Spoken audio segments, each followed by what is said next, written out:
Seperti yang kita ketahui tadi, sempat terjadi perdebatan antara hakim, DPU dan kami. Kami keberatan tidak diberikan berkas secara lengkap. Bagaimana kami bisa melihat perkara ini secara komprehensif? Oleh sebab itu kami tadi sempat menyatakan bahwa ketentuan dari KUHAP, khususnya KUHAP lama dan sebagainya, karena sebagian masih menggunakan KUHAP lama.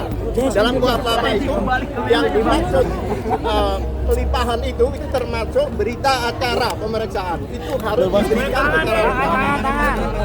Tetapi faktanya tidak mau memberikan. Oleh sebab itu kita bertanya, ada apa ini? Kok disembunyikan?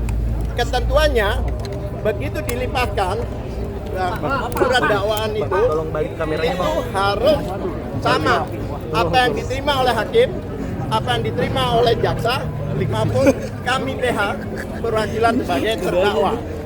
Namun kami tidak diberikan akses secara lengkap, tidak diberikan dokumen secara lengkap. Meskipun kami sudah kami mengajukan surat 2 kali tetap, dan kemarin jujur pada saat salah satu PH atau advokat datang ke sana meminta berkas perkara hanya diberikan 1/4, padahal yang kami ketahui itu 1,5 meter itu berkasnya. Nah, oleh sebab itu ada tanda tanya besar, ada apa ini? Kok dokumen-dokumen tidak diberikan pada kami secara fair? Ya kan? Mungkin dilanjutkan oleh Pak Lutfi. Ya, jadi persidangan ini kami anggap prematur. Mengapa? Karena ketidakungkapan dari dokumen yang harus sudah diserahkan kepada tersangka, bukan terdakwa ya, tersangka pada waktu sebelum menjadi terdakwa itu harusnya sudah selesai dahulu, baru boleh dilimpahkan ke pengadilan.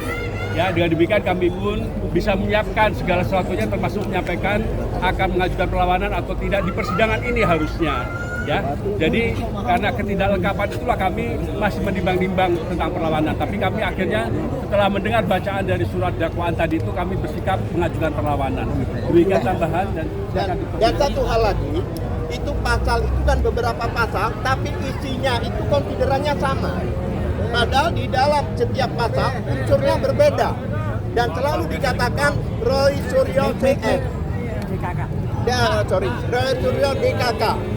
Sedangkan persidangan ini ada persidangan Dr. Tifa, individu, selalu dihubungkan dengan Roy Suryo dan kawan-kawan.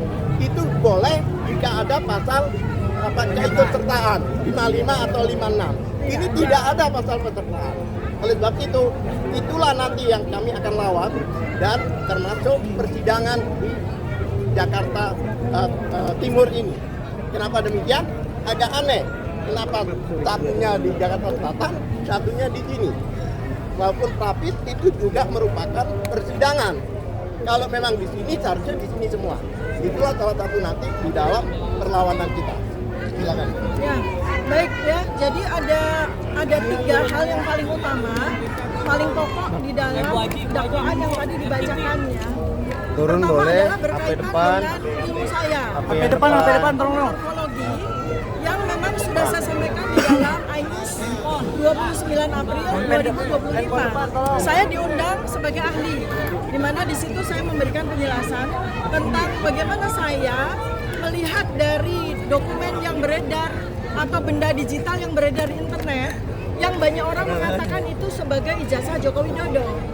Di situ saya menyoroti hanya satu hal yang menjadi domain saya, yaitu foto, ya. Karena itu saya menggunakan ilmu saya, anatomi morfologi, untuk memberikan penjelasan, ya. Kalau memang penjelasan ini harus dikomparasikan dengan ijazah asli, maka munculkan ijazah asli itu, ya. Sebab yang saya lakukan observasi itu adalah benda digital yang beredar di internet. Kita sama-sama tidak tahu apakah itu dokumen milik Joko Widodo, ya. Pertama itu, dan jelas bahwa tadi disampaikan, ya, walaupun oleh Joko Widodo saya dituduh dengan pasal besar, ya, yang memang niatnya mau memenjarakan saya bertahun-tahun, yaitu pasal 32 dan 35, yang itu isinya adalah undang-undang ITE yang berisikan dakwaan manipulasi terhadap dokumen milik orang lain atau melakukan manipulasi atau edit agar dokumen palsu menjadi asli. Itu ternyata di dalam dakwaan tadi hanya dikatakan bahwa dasar saya dituduh pasal 3235 itu adalah lisan saya ketika saya menyampaikan tentang ilmu saya. Jadi betul-betul definitif. Ya, di situ di dalam dakwaan itu sama sekali tidak ditunjukkan, ya, dinyatakan di mana saya melakukan manipulasi. Yang dipakai itu adalah lisan saya, lisan udah jelas. Jadi itu pasal yang betul-betul sangat sembarangan gitu ya. Ya, jadi pertama adalah kalau foto, saya dengan senang hati akan memberikan penjelasan sejelas-jelasnya di persidangan. Ya, dan foto itu saya tidak lakukan manipulasi sama sekali ya. Jadi intinya nih di dalam surat dakwaan yang tebal sekali itu, intinya yang dipermasalahkan yang kemudian Pak Joko Widodo itu mengatakan bahwa saya itu telah menghina sehina-hinanya dan merendahkan serendah-rendahnya. Itu adalah ketika saya membicarakan tentang benda digital yang beredar. Ya, benda digital yang beredar di internet yang kita semua tuh melihat. Ya, dan saya juga memberikan penjelasan secara keilmuan saya.